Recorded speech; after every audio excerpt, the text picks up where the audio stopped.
Assalamu alaikum dear students, welcome to campus.pk.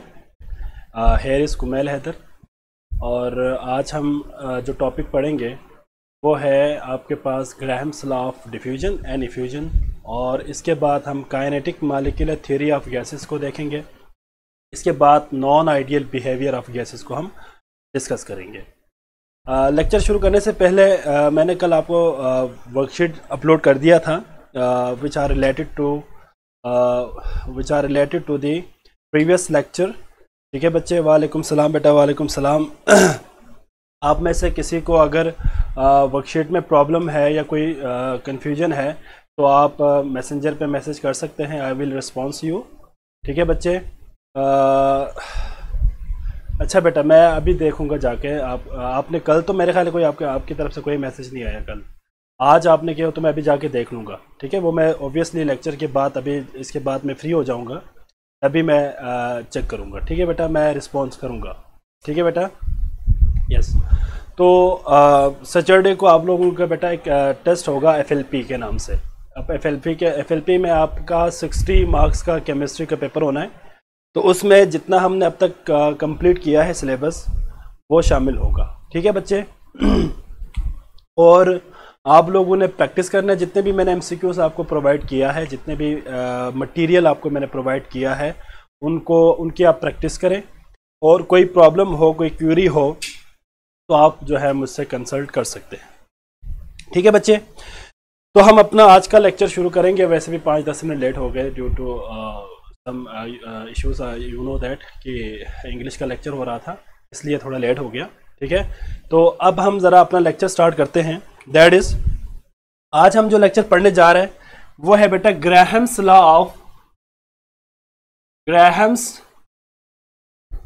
Law of diffusion and effusion. हमने इसको MCQs point of view से देखना है। ठीक है बच्चे, Graham's law of diffusion and effusion. As we know that कि डिफ्यूजन क्या है बेटा और इफ्यूजन क्या है।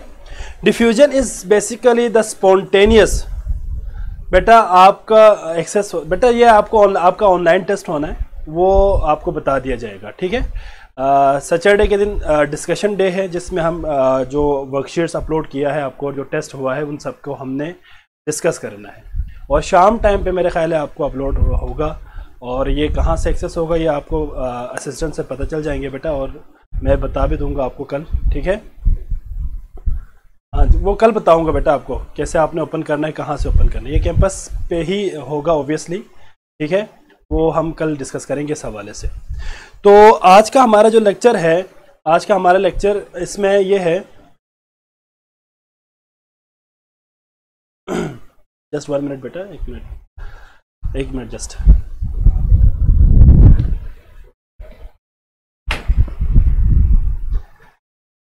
अच्छा जी, तो ग्राहम्स लॉ ऑफ डिफ्यूजन और इफ्यूजन में ये बात आपने याद रखनी है कि डिफ्यूजन क्या चीज़ है बेटा, this is the spontaneous mixing of a gas. ठीक है, विथ कोलिजन। आपने याद रखनी है इसमें डिफ्यूजन में आपके पास मॉलिक्यूल्स के आपस में कोलिजन के साथ साथ स्पॉन्टेनियसली मिक्सिंग होती है। ठीक है बच्चे। और इफ्यूजन में क्या है, आपके पास 1 by 1 गैस मॉलिक्यूल स्केप करेंगे बेटा from a tiny hole, small hole से अगर इफ्यूज कर जाए, 1 by 1 रिमूव हो जाए, that is known as effusion. तो डिफ्यूजन और इफ्यूजन दोनों के लिए ग्राहम्स ने एक लॉ दिया था बेटा। द लॉ वाज क्या था बेटा, द रेट ऑफ डिफ्यूजन और effusion is inversely proportional to the square root. ठीक है बेटा, square root of the densities और मॉलिक्यूलर मास। इसको हम मैथमेटिकली कुछ इस तरह से लिखेंगे, फाइनल फॉर्म हम लिखेंगे बेटा, that is rate of diffusion R1 and R2, हम दो गैसेस के लिए डिस्कस करेंगे, is inversely proportional to the, हम इसको होल कर लेंगे बेटा ताकि आपको याद रखने में आसानी हो, molecular mass of second gas divided by molecular mass of first gas. ये आपके पास एक मैथमेटिकल रिलेशन है Graham's law of diffusion and effusion में। आप rate of diffusion of first gas check करेंगे, इनवर्सली प्रोपोर्शनल है, और रेट ऑफ डिफ्यूजन और effusion of second gas check करेंगे with molecular mass of second gas. तो ये आपस में क्या है, इनवर्सली प्रोपोर्शनल है। इसकी एक और फॉर्म भी है आपके पास, याद रखिएगा, और एक और फॉर्म भी है, that is R1/R2 is inversely proportional to square root of the density of D2 divided by square root of the density of gas 1। तो आप इन दोनों फार्मूला, ये दो फार्मूलास है, इन दोनों को यूटिलाइज करते हुए आप किसी भी गैस के एक तो मॉलिक्यूलर मास फाइंड कर सकते हैं या आप डेंसिटी फाइंड कर सकते हैं, जो कि आपके पास दोनों फार्मूला गिवन होगा। एक बात याद रखिएगा, ज्यादातर यहां से एमसीक्यूज इस तरह के आएगा बेटा कि आपके पास दो गैसेस है, फॉर एग्जांपल दो गैसेस है, एक पर्टिकुलर रेट ऑफ डिफ्यूजन और इफ्यूजन गिवन होगा दोनों का, और आपसे कहेंगे कि भाई molecular mass of that gas find करें। तो आप इसी फार्मूले को रीअरेंज करते हुए आप उस एमसीक्यूज को सॉल्व कर सकेंगे। ठीक है बच्चे, यहां पे एक पॉइंट याद रखिएगा, टेम्परेचर और प्रेशर जो है इस होल एक्सपेरिमेंट में कांस्टेंट होना चाहिए। Temperature and pressure must be constant, ये वेरी नहीं करना चाहिए, अदरवाइज ग्राहम्स लॉ ओबे नहीं होगा। ठीक है बच्चे, तो ग्राहम्स लॉ ऑफ डिफ्यूजन और इफ्यूजन में आपने यही दो फार्मूले आपने याद रखने बेटे, दो फार्मूला है। एक बात याद रखिएगा कि हमारे पास, अगर आपको याद है, मैं वैसे भी इंजीनियरिंग के स्टूडेंट्स हैं आप सारे, अगर मैं यहां से प्रोपोर्शनलिटी खत्म करूं तो मैं कांस्टेंट का इजाफा करूंगा, जो कांस्टेंट यहां पे आएगा उस कांस्टेंट को बेसिकली हम स्क्रीनिंग कांस्टेंट कहते हैं। जितने भी ऐसे फॉर्मूला जिसमें आपके पास एग्जैक्टली, देखिए फॉर एग्जांपल हमारे पास दो वेरिएबल्स है, मेरी बात जरा गौर से सुना बेटा। फॉर एग्जांपल हम एक सपोज कर लेते हैं, मेरे पास एक वॉल्यूम का टेम्परेचर के साथ डायरेक्टली प्रोपोर्शनल है, ऐसा ही है ना बच्चे। यहां पे जो हमारे पास कांस्टेंट आएगा वो V = KT आएगा, ऐसा ही था जो हमने लास्ट टाइम डिस्कस किया था। ये तो सिंपल कांस्टेंट है, लेकिन अगर हमारे पास कुछ इस तरह के रिलेशन हो जिसमें फॉर एग्जांपल मैं सपोज कर रहा हूं, अगर volume is directly proportional to square root of the temperature हो, और तब जो कांस्टेंट आएगा, ऐसे कांस्टेंट्स को हम स्क्रीनिंग कांस्टेंट कहते हैं। क्या कहते हैं बेटा? स्क्रीनिंग कांस्टेंट्स कहते हैं। स्क्रीनिंग कांस्टेंट से मुराद ये है कि वो एग्जैक्टली डायरेक्टली प्रोपोर्शनल तो है, लेकिन जितना आपके पास फॉर एग्जांपल वॉल्यूम, हमारे पास एक volume for example 1 decimetre cube increase हो रहा है, तो फॉर एग्जांपल हम यहां पे 1 डिग्री की बात करें, फॉर एग्जांपल कह रहा हूं, इक्वल चेंजेस नहीं आएगी। जिसमें इक्वल चेंज ना आए, ऐसे कांस्टेंट्स को हम स्क्रीनिंग कांस्टेंट्स कहते हैं, जिसमें आपके पास वेरिएबल्स में जो चेंजेस आती है वो इक्वली ना आए, that is known as screening constant. तो ये एक मैथमेटिकल टर्म है। यहाँ पे स्क्वायर रूट इसीलिए है क्योंकि ये एग्जैक्ट जो है मोलर मॉलिक्यूलर मास के डायरेक्ट इनवर्सली प्रोपोर्शनल नहीं है, बल्कि उसके स्क्वायर रूट के इनवर्सली प्रोपोर्शनल है। मतलब यहाँ पे जो कांस्टेंट होगा वो कांस्टेंट आपके पास क्या होगा बेटा? स्क्रीनिंग कांस्टेंट होगा। ये हम आगे भी डिस्कस करेंगे, चैप्टर नंबर 5 में स्ट्रक्चर ऑफ एटम में भी हम इसको डिस्कस करेंगे। यहाँ पे जस्ट आपने जी बेटा M1 M2 नहीं हो बेटा, M1 और M2 है ना, यहाँ पे देखे मॉलिक्यूलर मास, मोलर मास या मॉलिक्यूलर मास M1 और M2।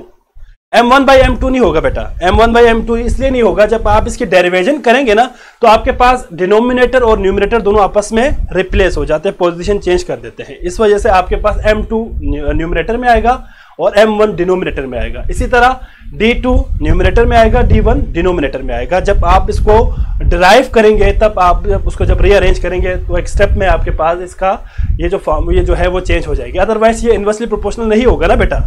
अगर आप R1 देखें तो ये R1 रेट ऑफ डिफ्यूजन और इफ्यूजन ऑफ फर्स्ट गैस है, तो M1 is the molecular mass of that gas. तो M1 और R1 के दरमियान क्या है? इनवर्स रिलेशन है।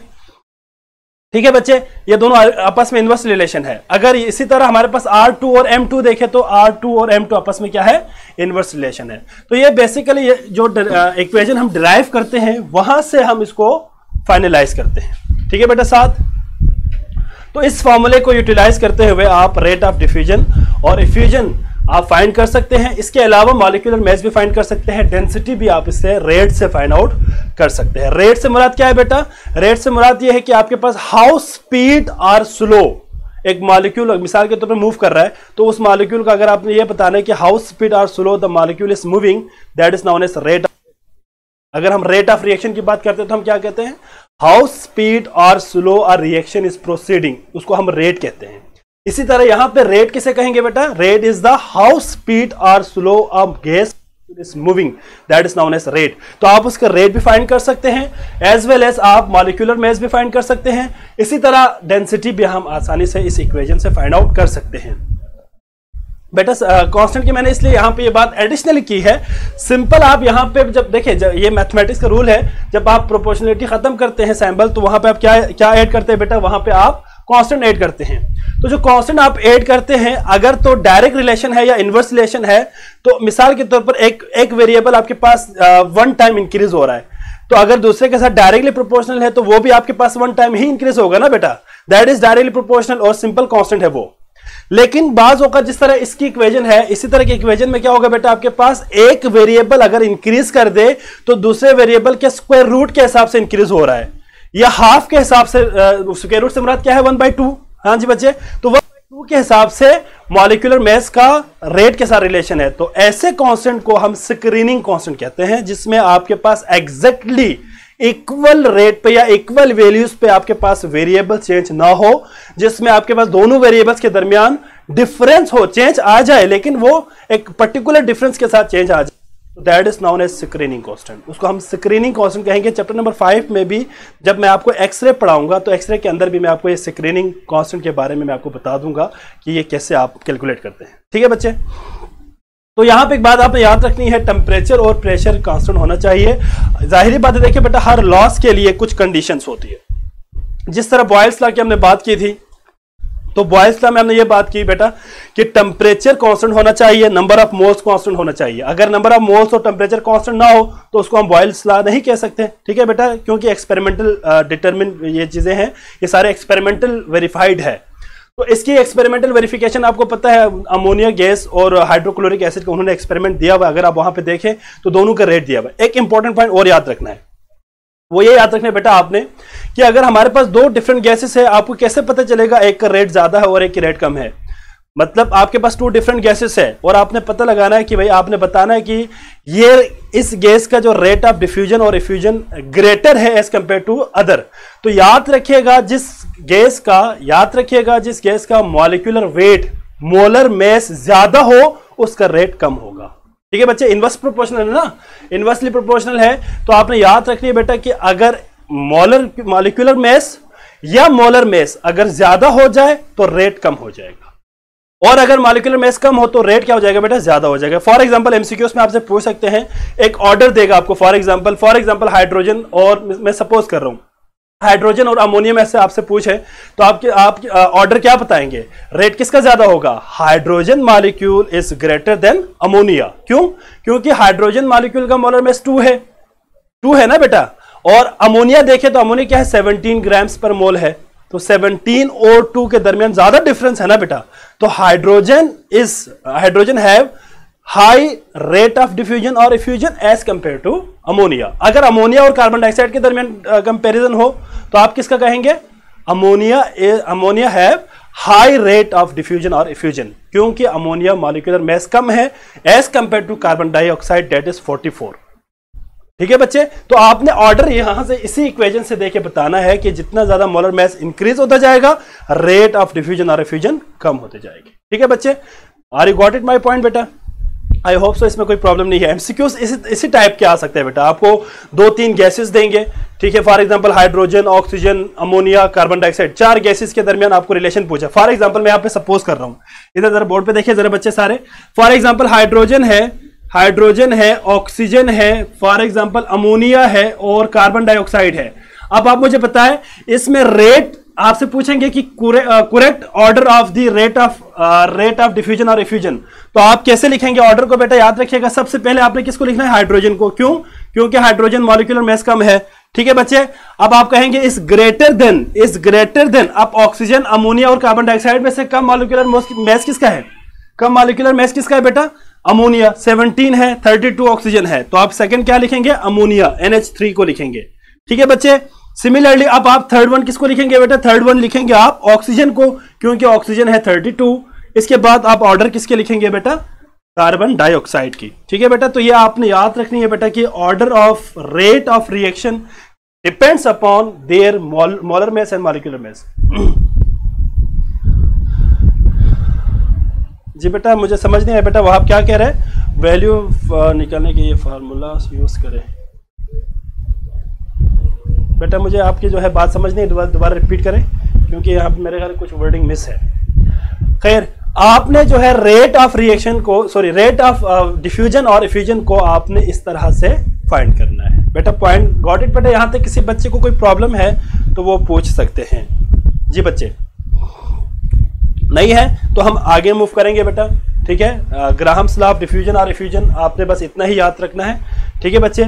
इसके बाद फिर हम नेक्स्ट जो हमारा टॉपिक होगा that is very important one है बेटा, बहुत इंपॉर्टेंट टॉपिक है।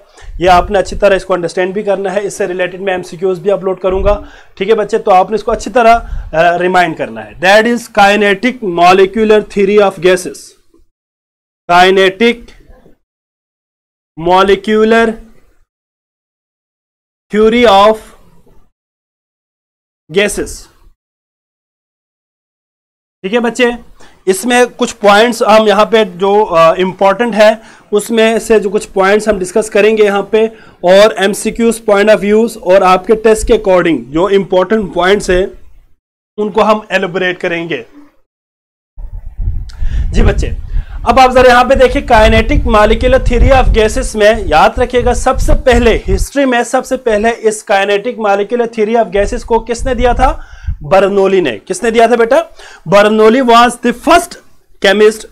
ये बेसिकली फिजिक्स का बंदा था बर्नौली। बर्नौली ने सबसे पहले kinetic molecular theory of gases दिया बेटा।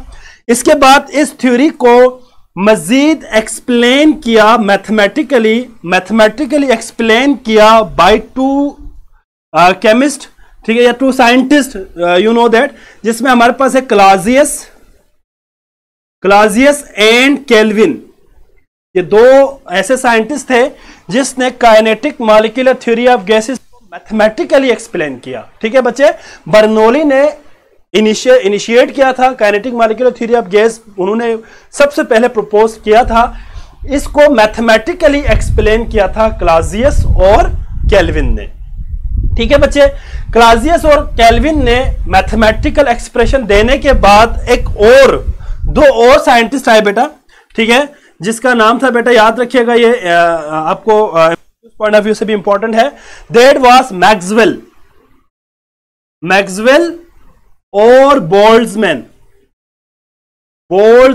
ये दो ऐसे साइंटिस्ट थे जिन्होंने उन गैस मॉलिक्यूल की distribution of the velocity and distribution of energies को फाइंड आउट किया मैथमेटिकली, ठीक है बच्चे। मैं दोबारा रिपीट कर रहा हूं। सबसे पहले बर्नौली ने क्या किया बेटा? Kinetic molecular theory of gases को प्रपोज किया। इसके बाद मैथमेटिकल एक्सप्लेनेशन दिया किसने? क्लाजियस और केल्विन ने। और इसी मैथमेटिकल एक्सप्रेशन को मजीद एलोबरेट किया in term of velocity and energies of the gas molecule by Maxwell and Boltzmann, ठीक है बच्चे। मैक्सवेल और बोल्ट्जमैन ने इसको मजीद एलोबरेट किया। इसके बाद वेंडरवाल भी आया था, उसकी भी कंट्रीब्यूशन है, वो हम सेपरेट से पढ़ेंगे, इसलिए मैं इसको यहां पे नहीं लिख रहा, ठीक है बच्चे। अब आपने जो बात याद रखनी है वो ये है कि हमने इसके कुछ पॉस्टुलेट्स को देखने हैं जो बहुत इंपॉर्टेंट है आपके पेपर पॉइंट ऑफ व्यू से। दैट इज, मैं यहां पे हेडिंग दे रहा हूं पॉस्टुलेट्स। मेरे ख्याल है आपके text book, Punjab text book के अंदर पेज नंबर 60 पे इसके पॉस्टुलेट्स गिवन है। तकरीबन 8 पॉस्टुलेट्स है, डिफरेंट पॉस्टुलेट्स है 8।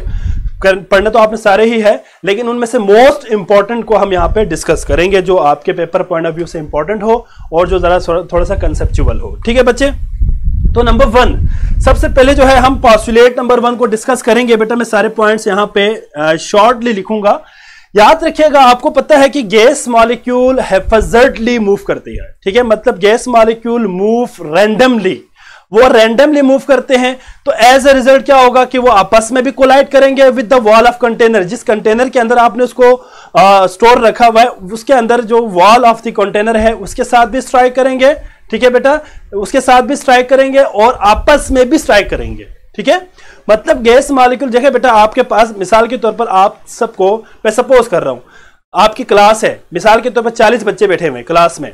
अगर मैं क्लास के दरवाजा बंद करके अगर मैं आपसे कहूं कि भाई सब भागो, आगे पीछे भागो सारे, तो होगा क्या कि आप सारे जब रैंडमली मूव करेंगे तो ये आप सारे आपस में भी टकराएंगे और वॉल ऑफ द क्लास के साथ भी टकराएंगे। इसी तरह गैस मॉलिक्यूल हर वक्त पागलों की तरह आपस में भी कोलाइड करते हैं, with the wall of container भी कोलाइड करते हैं, ठीक है बच्चे। तो गैस मॉलिक्यूल क्यों करते हैं ऐसा, क्योंकि हमने लास्ट टाइम बात की थी कि गैस मॉलिक्यूल के अंदर काइनेटिक एनर्जी बाकी तमाम से ज्यादा होती है।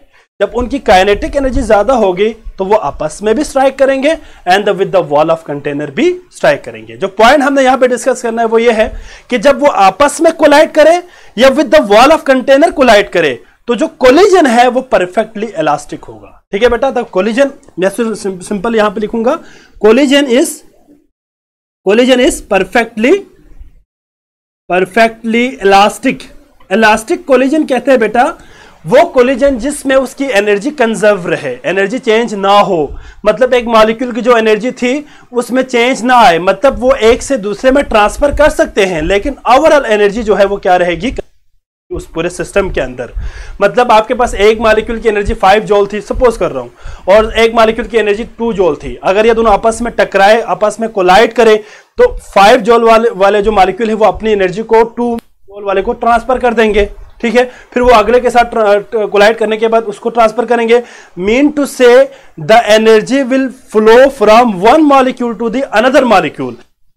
Total energy of the system will remain always constant. That is the elastic, perfectly elastic का मतलब ये है। जब इलास्टिक कोलिजन होगी बेटा तो याद रखिएगा, जब जितने भी मॉलिक्यूल जब इलास्टिक कोलिजन करेंगे बेटा तो याद रखिएगा ये सारे के सारे क्या करेंगे बेटा, वॉल ऑफ द कंटेनर पे एक यूनिफॉर्म प्रेशर क्या करेंगे बेटा, एक्सर्ट करेंगे। ठीक है बेटा, जो प्रेशर एक्सर्ट होगा that is known as uniform pressure. तो ये आपके पास फर्स्ट पोस्टुलेट को हमने, मतलब एक पोस्टुलेट को हमने डिस्कस किया। ठीक है बच्चे, इसमें कोई किसी बच्चे को कोई प्रॉब्लम बेटा? अब इसमें जो हम पोस्टुलेट डिस्कस करेंगे वो अगर आपको याद हो तो हमारे पास kinetic molecular theory of gases में 2 ऐसे पोस्टुलेट्स हैं जो रॉन्ग कंसीडर किया जाता है और रॉन्ग है, जिसको वैन डर वाल्स ने प्रूव भी किया था with the help of van der Waals equation, उसने इसको प्रूव करके बता दिया था। तो 2 ऐसे फॉल्टी अजम्पशंस है kinetic molecular theory of gases में, उसको हमने यहां पे साथ साथ लेके देखना है बेटा। तो नंबर 1 हमारे पास क्या है बेटा, वो फॉल्टी अजम्पशन क्या था बेटा, no force of attraction between the gas molecule, मतलब गैस मॉलिक्यूल्स के दरमियान कोई फोर्सेस ऑफ अट्रैक्शन नहीं होगी। मीन टू से IMF नहीं है, IMF means intermolecular forces among the gas molecule मौजूद नहीं है। एक पॉइंट उन्होंने ये बता दिया और इसको वैन डर वाल ने रॉन्ग साबित किया था, हमें पता है, हम आगे पढ़ेंगे भी। इसके बाद वैन डर वाल्स की ही बात आती है तो उसमें हम डिटेल पढ़ेंगे कि वैन डर वाल ने इसको कैसे गलत साबित किया था और उसने अपनी इक्वेशन को कैसे मॉडिफाई करके दे दिया, वो भी हम इसमें देख लेंगे। तो सेकेंड हमारे पास जो इंपॉर्टेंट पोस्टुलेट है वो क्या था बेटा, that is no force of attraction between the gas molecule, मतलब गैस मॉलिक्यूल के दरमियान कोई इंटरमॉलिक्यूलर फोर्सेस नहीं है। इसीलिए मैंने कल आपको प्रॉपर्टीज ऑफ गैसेस में बता दिया था कि जी बेटा वो आइडियल गैस के ऐसे ही है बेटा, आइडियल गैस के हवाले से बात हो रही है। जाहिर बात है वैन डर वाल्स ने क्या किया था, वैन डर वाल्स ने आइडियल जो इक्वेशन है, जनरल गैस इक्वेशन है, उसको मॉडिफाई करके अप्लाई किया था रियल गैसेस के लिए। तो ये आइडियल गैस की ही बात हो रही है, लेकिन इसी को फॉल्टी अजम्पशन इसलिए कहा गया क्योंकि आगे हमारे पास एक टॉपिक आएगा deviation of ideal gas from, देखिए डेविएशन ऑफ जो आइडियल गैस है उसको हम डिस्कस जब करेंगे, एक आइडियल गैस रियल गैस की तरफ क्यों डेविएट करती है, जब हम उसको स्टडी करेंगे तो आपको पता चलेगा कि ये दोनों जो भी हम पोस्टुलेट पढ़ेंगे वो रॉन्ग था। और इसी को उसने फिर रीजन भी दिया वैन डर वाल ने, जब उसने रीजन दिया तो वो इस नतीजे पे पहुंचा, इस रिजल्ट पे पहुंचा बेटा कि वो ऐसे इक्वेशन बना दिया, वो इक्वेशन रियल गैसेस के लिए एप्लीकेबल थी। ठीक है, उसके ऊपर हम जाएंगे, फिलहाल आप इसी को जरा अंडरस्टैंड करें। हाँ, ये अभी आइडियल गैसेस की ही बात हो रही है। तो no forces of attraction between the gas molecule, gas molecule के लिए कोई फोर्स ऑफ अट्रैक्शन नहीं है। इसी तरह नंबर 3 पोस्टुलेट क्या था बेटा, कि जो एक्चुअल वॉल्यूम है, ठीक है, actual volume is negligible, actual volume of a gas is negligible as compared to the volume of the vessel। जो वॉल्यूम ऑफ द वेसल है उसके निस्बत जो एक्चुअल वॉल्यूम है गैस का बेटा वो क्या है, नेग्लिजिबल है, जो आप उसको कंसिडर कर ही नहीं सकते। तो ये दो बातें थी जो कि फॉल्टी अजम्पशंस में हम क्या करते हैं, इसको कंसिडर करते हैं। इसके बाद fourth one is the most important postulate of kinetic molecular theory of gases. वो क्या है बेटा पोस्टुलेट, वो ये है कि average kinetic energy of a gas molecule is directly proportional to absolute temperature. जो एब्सोल्यूट टेम्परेचर है, ये T मींस एब्सोल्यूट टेम्परेचर है, जो एब्सोल्यूट टेम्परेचर है उसके डायरेक्टली प्रोपोर्शनल है। आप टेम्परेचर बढ़ा दे तो obviously kinetic energy of that particular molecules क्या हो जाएंगे, इंक्रीज हो जाएंगे। ठीक है बच्चे, तो एवरेज काइनेटिक एनर्जी जो है वो डायरेक्टली प्रोपोर्शनल है टेम्परेचर के। तो ये भी आपके पास फोर्थ पोस्टुलेट है बेटा, जो इंपॉर्टेंट वन है बेटा। एक्चुअल वॉल्यूम से मुराद यहाँ पे ये है, मैं आपको यहाँ पे अभी इसको वैसे भी हमने वैंडर वाल्स में डिस्कस वैसे भी करेंगे। मिसाल के तौर पर आपके पास ये एक सिलेंडर है, यहाँ पे जरा गौर से देखिए बेटा, जरा ये आपके पास एक सिलेंडर है, ठीक है बेटा। इसके अंदर बहुत सारे गैस मॉलिक्यूल्स है, ठीक है बेटा। फॉर एग्जांपल ये गैस मॉलिक्यूल्स है सारे, ये सारे आपके पास मूव कर रहे हैं यहाँ पे। एक्चुअल वॉल्यूम से मुराद ये है कि फॉर एग्जांपल अगर हम एक गैस को ले ले, 1 मोल गैस को ले ले फॉर एग्जांपल, तो ये आपके पास एक गैस का जो वॉल्यूम होगा वो ये है ना बेटा, this is the actual volume of the 1 gas molecule. तो यहां पे यही बात हो रही है, जो एक्चुअल वॉल्यूम है किसी भी गैस का, मतलब उसका अपना जो वॉल्यूम होगा वो इस होल वेसल के सामने क्या होगा बेटा, नेग्लिजिबल होगा। जाहिर बात है बेटा, अगर आप देखें ना कि एक मॉलिक्यूल का वॉल्यूम जो अगर आप देखें और पूरे वेसल का वॉल्यूम देखें तो आपको काफी डिफरेंस नजर आएगा। जाहिर बात है कि जो एक्चुअल वॉल्यूम है वो होल वॉल्यूम के सामने क्या है, नेग्लिजिबल है। ठीक है बच्चे, तो इसको भी हम वैंडर वाल्स में डिस्कस करेंगे। ठीक है बेटा, एक और पॉइंट भी है कि मोशन ऑफ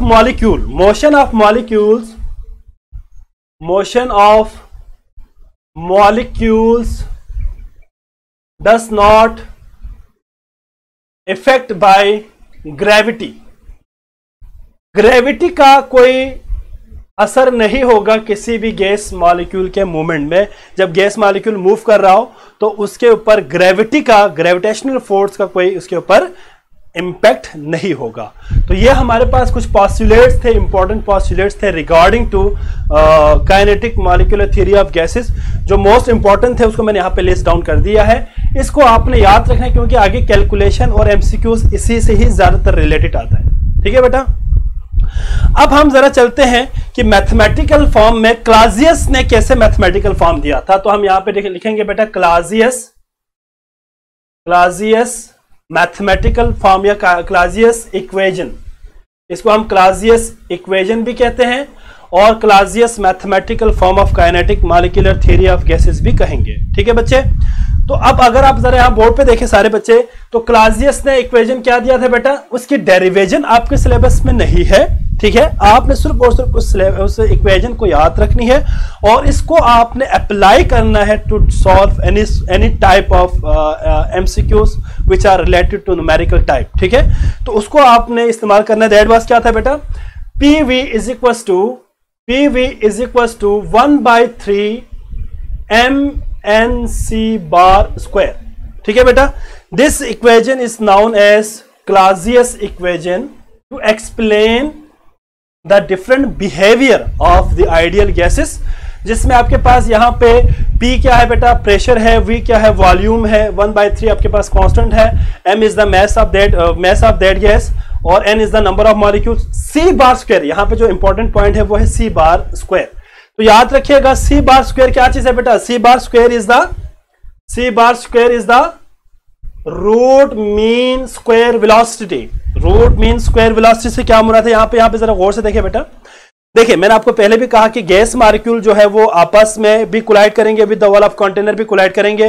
वो रैंडमली मूव कर रहा होगा, कोई कुछ आपके पास पॉजिटिव डायरेक्शन की तरफ जा रहा होगा, कुछ नेगेटिव की तरफ जा रहा होगा, कुछ इस तरफ को, कुछ उस तरफ को, मतलब आपके पास मल्टाई डायरेक्शन में गैसेस क्या कर रहा होगा बेटा, मूव कर रहा होगा। अब जब उनकी डायरेक्शन मल्टाई होगा आपके पास, मतलब एक ही डायरेक्शन में नहीं होगा बेटा, तो आपके पास कुछ पॉजिटिव की तरफ जा रहा है, कुछ नेगेटिव की तरफ जा रहा है, तो ये आपस में एक दूसरे की वेलोसिटी को क्या कर देंगे, कैंसिल आउट करेंगे। तो for the sake of our convenience हम क्या करते हैं, उन मॉलिक्यूल्स की रूट मीन स्क्वायर वेलोसिटी लेते हैं। हम उन मॉलिक्यूल की क्या लेते हैं, एक तरह से हम उसको हम एवरेज लेते हैं उनके, जो है एक कंप्लीट तो हम एक्यूरेट तो फाइंड नहीं कर सकते, जिस तरह हम एवरेज लेते हैं इसी तरह हम उनके रूट मीन स्क्वायर वेलोसिटी लेते हैं।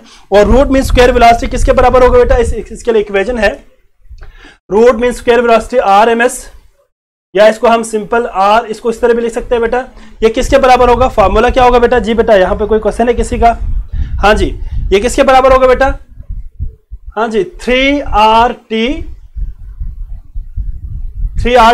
और क्या होगा बेटा आपके पास 3RT divided by molar mass of that particular gas, और होल अंडर रूट आएगा इसके ऊपर। क्या कह रहे हो बेटा आप, मुझे समझ, NC, N is the number of molecule और C bar square is the root mean square velocity बेटा।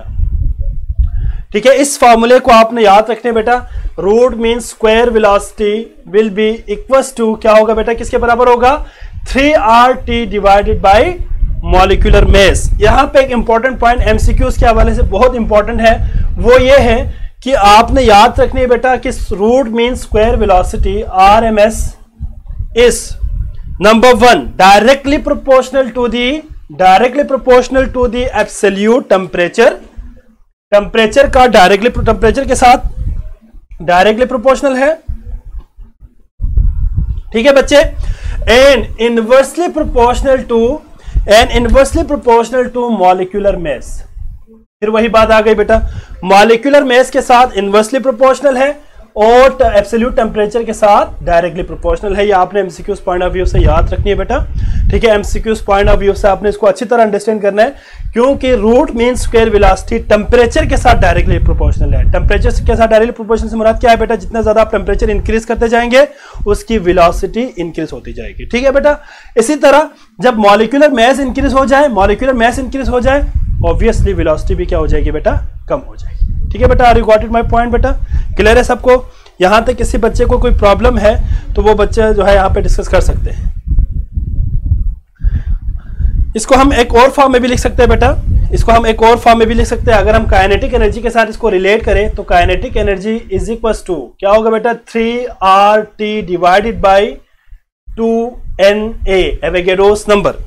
अगर आप काइनेटिक एनर्जी को रिलेट करें इस इक्वेशन के साथ तो याद रखिएगा बेटा वो किसके बराबर होगा बेटा, यहां पे याद रखिएगा बराबर होगा 3RT डिवाइडेड बाई 2NA।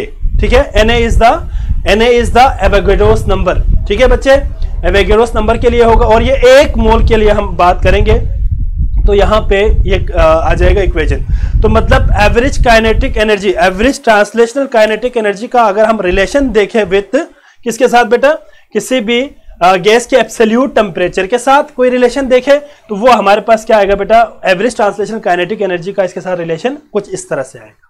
ठीक है बेटा, इस फॉर्मूले को भी आपने याद रखनी है। ये वही फॉर्मूला है जिसको हम जरा मॉडिफाई करके लिखा है, kinetic energy is directly proportional to क्या होगा बेटा, एब्सोल्यूट टेम्परेचर, इसी के डायरेक्टली प्रोपोर्शनल होगा। तो ये आपने याद रखनी है। ठीक है बच्चे, इस इक्वेशन का मतलब क्या है बेटा, इस इक्वेशन का मतलब ये है, इसको जरा मैं यहां पे लिखता हूं बेटा, इसको रेस करके।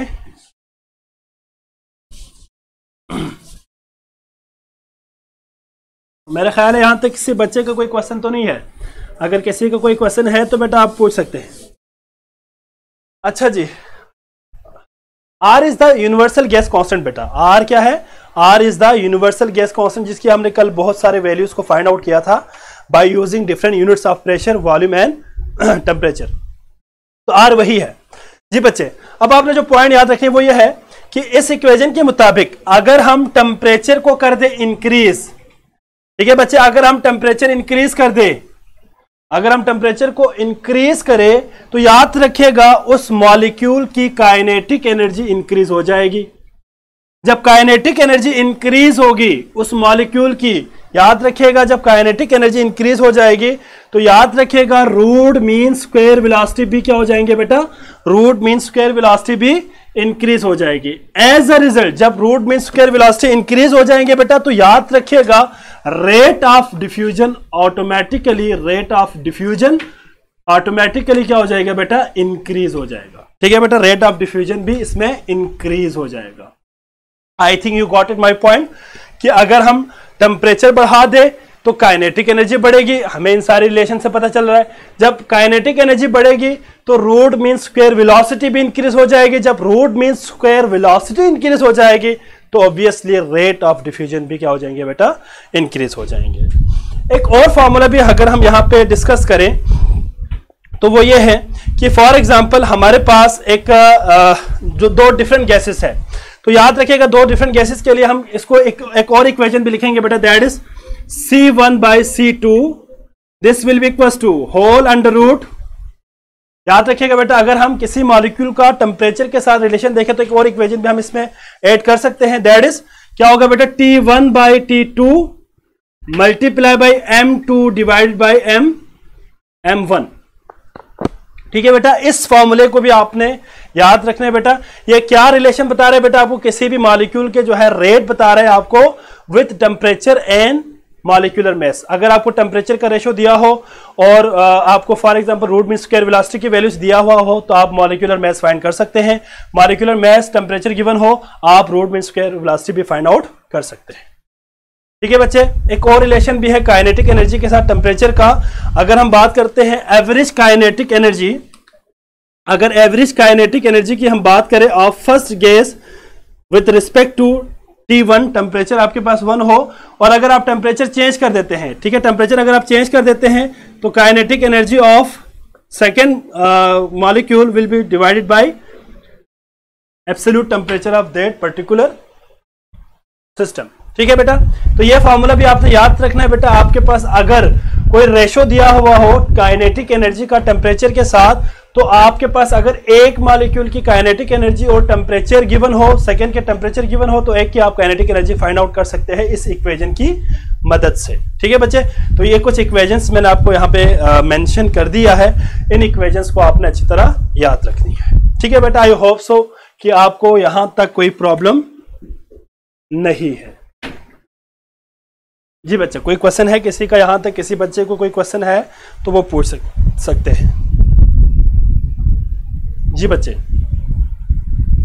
अच्छा जी, नेक्स्ट आपके पास इसी में टॉपिक आएगा काइनेटिक इंटरप्रिटेशन और कुछ गैसेस लॉ की डिडक्शन है बेटा। वहां पे Boyle's law, Charles law, Avogadro's law, Graham's law ने kinetic molecular theory of gases से डिराइव किया हुआ है, वो आपने सारी डेरिवेशन यहां पे नहीं करनी। ठीक है बेटा, क्योंकि हमने एमसीक्यूज पॉइंट ऑफ व्यू से डिस्कस करना है, पढ़ना है, तो एमसीक्यूज पॉइंट ऑफ व्यू से वो चीजें आपने नहीं करनी जो आपने एक सब्जेक्टिव टाइप के लिए करते हैं, डेरिवेशन टाइप, वो आपको कोई जरूरत नहीं है। तो इसलिए हम उसको हमें पढ़ने की भी जरूरत नहीं है। जस्ट आप वैसे एक दफा उसके अंदर कोई पॉइंट्स अगर आपको मिल जाए तो सारी वही बात होगी कि टेम्परेचर का मॉलिक्यूल के जो है वेलोसिटी के साथ क्या रिलेशन है, उसके काइनेटिक एनर्जी के साथ क्या रिलेशनशिप होगी, ये सारी बातें उन्होंने इस तरह डिस्कस किया हुआ है। ठीक है बेटा, तो उसमें इतने ज़्यादा कंसेप्चुअल या इतने ज़्यादा important paper point of view से नहीं है, तो हम उसको करने की जरूरत हमें नहीं है। नेक्स्ट हमारे पास जो टॉपिक होगा बेटा दैट इज शॉर्टली हम देखेंगे, that is critical temperature. That is critical temperature. इसमें कुछ इंपॉर्टेंट एमसीक्यूज के हवाले से टॉपिक है बेटा, दैट इज क्रिटिकल टेम्परेचर में हम डिस्कस करेंगे टेम्परेचर। हाँ जी, व्हाट इज क्रिटिकल टेम्परेचर बेटा? क्रिटिकल टेम्परेचर किसे कहेंगे? What is critical temperature?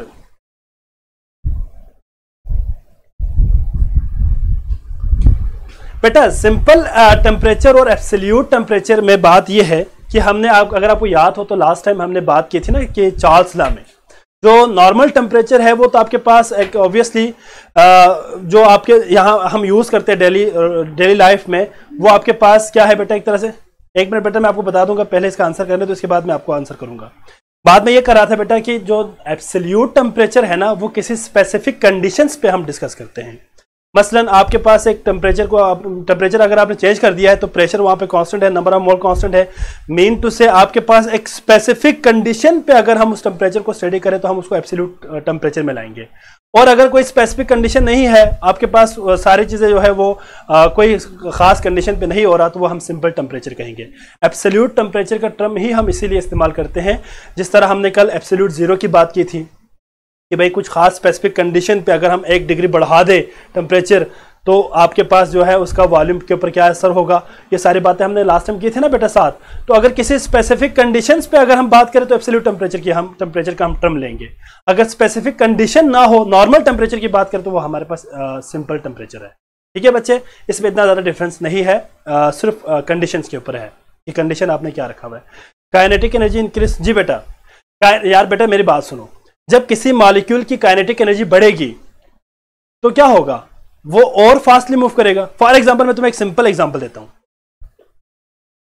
गधा गाड़ी देखा हुआ, गधा गाड़ी जो बाहर रोड पे चलती है, ठीक है। जो चलाने वाला बंदा है वो अगर आराम से बैठ के चलाए तो वो आराम से जो है वो डिस्टेंस ट्रेवल करेगा।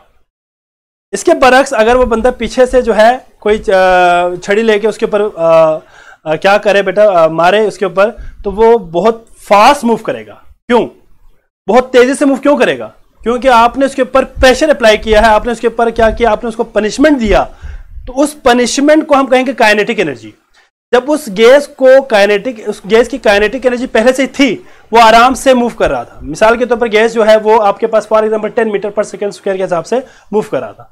आपने उसको 50 जूल एनर्जी दे दिया तो वो गैस पहले के हिसाब से मूव नहीं करेगा ना बेटा, वो और फास्ट मूव करेगा। तो रूट मीन स्क्वायर वेलोसिटी से मुराद यह है कि उसकी, मैंने आपको कहा था ना, रूट मीन स्क्वायर वेलोसिटी, इन तमाम को हम सम अप करके एक एवरेज वेलोसिटी लेते हैं, उसको हम रूट मीन स्क्वायर वेलोसिटी कहेंगे। तो जाहिर बात है जब आप काइनेटिक एनर्जी बढ़ा देंगे तो मॉलिक्यूल भी आसानी से मूव करेगा। जी बेटा ठीक है, तो मैं बताना ये चाह रहा था। जी बेटा, क्रिटिकल टेम्परेचर क्या है बेटा? वो हाईएस्ट टेम्परेचर है जिससे ऊपर अगर आप चले जाए तो गैस लिक्विफाई नहीं हो सकता है। बेटा याद रखिएगा, the highest temperature above which the gas can not be liquefy, मतलब आप गैस को मजीद लिक्विफाई नहीं कर सकते, उस टेम्परेचर को हम क्या कहेंगे? क्रिटिकल टेम्परेचर कहेंगे। याद रखिएगा, क्रिटिकल टेम्परेचर के साथ एक क्रिटिकल प्रेशर भी होता है। ठीक है, उस क्रिटिकल टेम्परेचर पे जो प्रेशर होगा उसको हम क्रिटिकल प्रेशर कहेंगे, और एक क्रिटिकल वॉल्यूम भी होगा बेटा। उस वक्त जो वॉल्यूम होता है उस गैस का, that is known as critical volume. यहां पे जो बात हमने डिस्कस करनी है बेटा वो ये है कि अगर हमारे पास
जी बेटा अब आवाज आ रही है?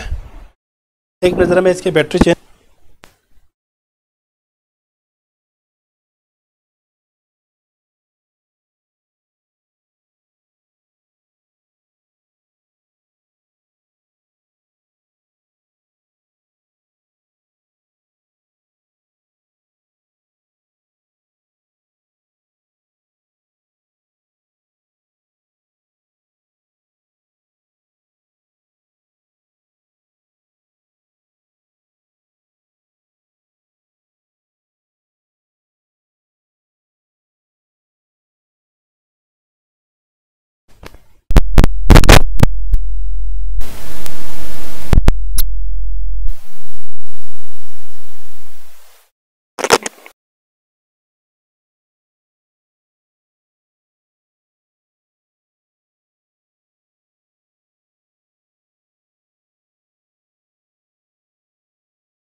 बेटा ठीक हो गया।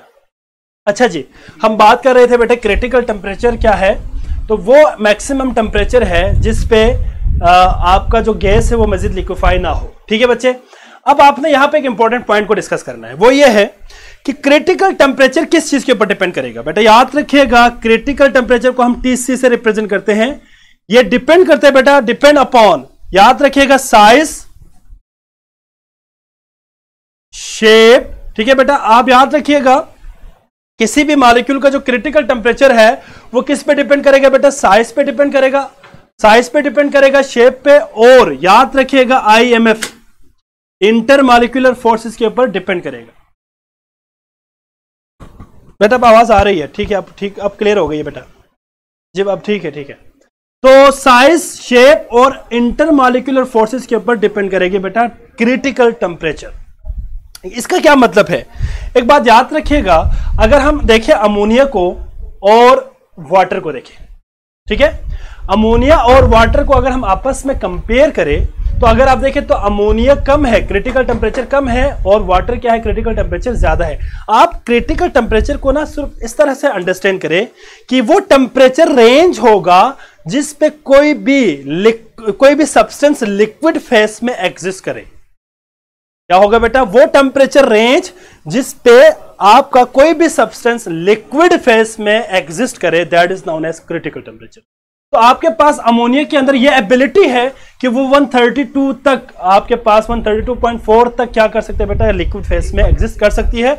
जो ही 132 से टेम्परेचर अबव चले जाए, चाहे जितना मर्जी आप प्रेशर अप्लाई करें, वो कभी भी लिक्विफाई नहीं हो सकती। ठीक है बेटा, कभी भी लिक्विफाई लिक्विड में एग्जिस्ट नहीं कर सकती।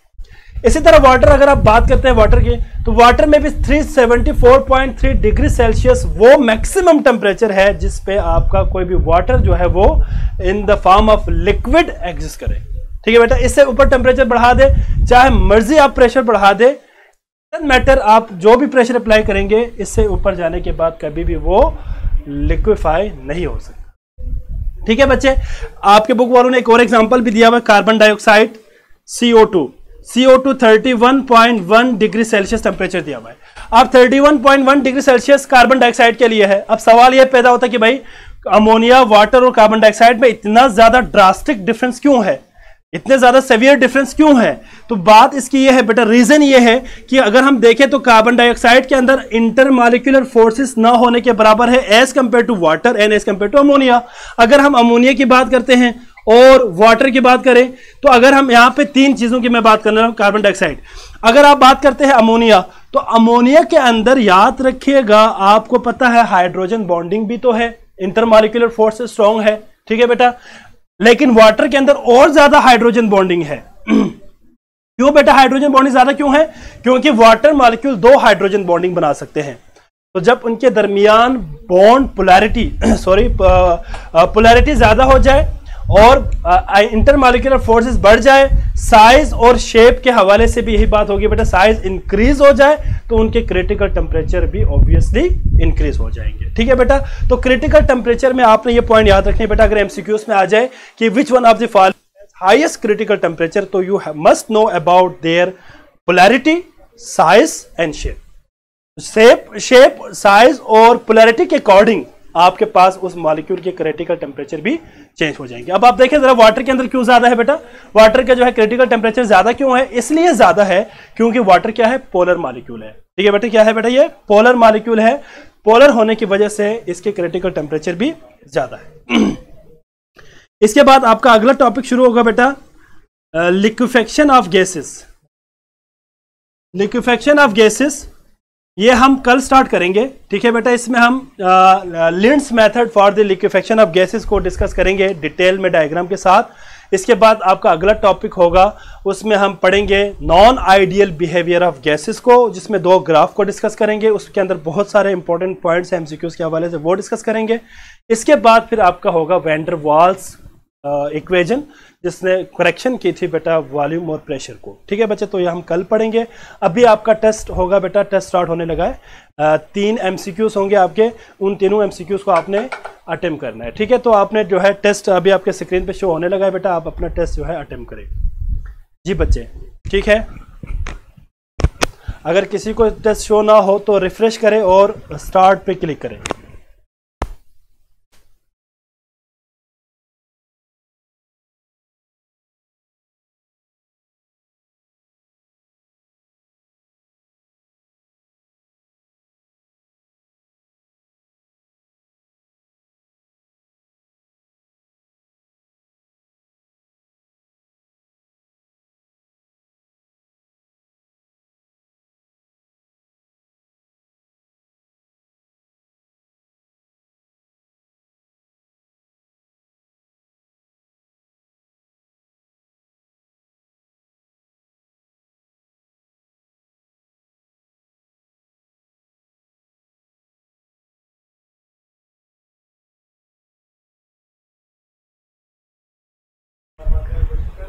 जी बच्चे, आपके जो है स्क्रीन पे टेस्ट हो रहा है बेटा, ये पार्शियल प्रेशर है, ठीक है बेटा, पार्शियल, इसमें एक मिस्टेक आया हुआ है, पार्शियल है, partial pressure of oxygen in lungs is, ठीक है बेटा, ये आपके पास हमने लास्ट टाइम डिस्कस किया था, ठीक है बच्चे। इसके बाद the maximum temperature which is attainable for gases is, ये भी हमने कल डिस्कस किया था लास्ट टाइम, अगर आपको याद हो तो आप उसको क्लिक करें।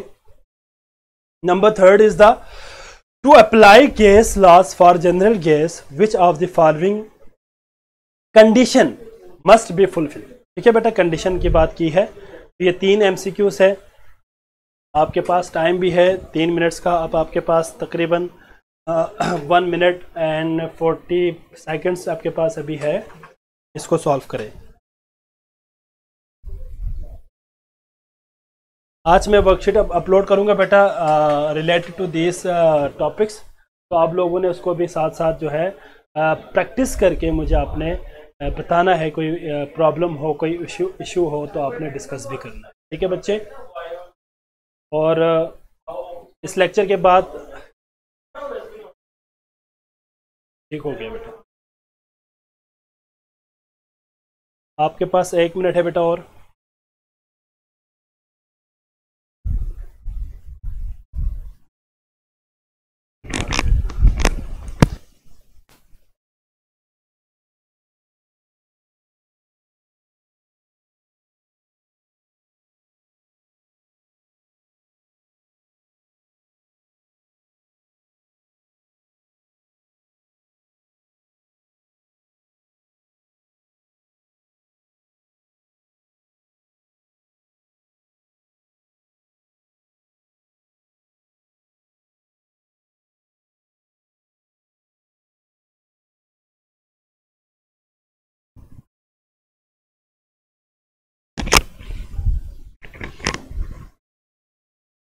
जी बच्चे, आपके पास अब कुछ ही सेकंड्स रह गए बेटा, जल्दी से टेस्ट को अटेम्प्ट करें और आपकी सबमिशन हो। अगर किसी को टेस्ट शो नहीं हुआ तो वो रिफ़्रेश करके स्टार्ट पे क्लिक करें। तो टाइम भी ख़त्म हो गया है। जी बच्चे, टाइम हो गया बेटा ख़त्म, ठीक है। आप लोगों का अब तो 1 बेटा, ये क्या बात है वजाहत बेटा, वेरी गुड, 3/3 है आपका। हफ्सा बेटा 2 मार्क्स है आपके। हमजा बेटा 1 क्यों आया बेटा, मार्क्स आपके 1 क्यों आया। दाऊद 2/3 है, ठीक है बेटा। वक़ार बच्चे, आप लोग ज़रा इस पर ना स्ट्रगल करें, इसको ज़रा बेटा मैं कल बताऊंगा, ठीक है। पोलैरिटी के बारे में मैं आपको कल बताऊंगा आफान बेटा, कल बताऊंगा पोलैरिटी का कैसे पता चलेगा, ठीक है बच्चे। तो बेटा आप लोगों का लेक्चर हम यहीं पे स्टॉप कर लेते हैं, ठीक है। आप लोगों ने अपने रिव्यूज़ लाजमी देना है। आज के लेक्चर के हवाले से कोई इम्पोर्टेंट आप लोगों के जहन में कोई बात हो तो आप लाजमी जो है वो शेयर करें, ठीक है बेटा। अपने रिव्यूज़ लाजमी दे दीजिएगा, ठीक है बच्चे। और कल हम फर्दर टॉपिक्स को डिस्कस करेंगे, ठीक है बच्चे। तो हम यहाँ पे अपना लेक्चर वाइंड अप करेंगे बेटा। अपना बहुत ख्याल रखिएगा। अल्लाह हाफ़िज़।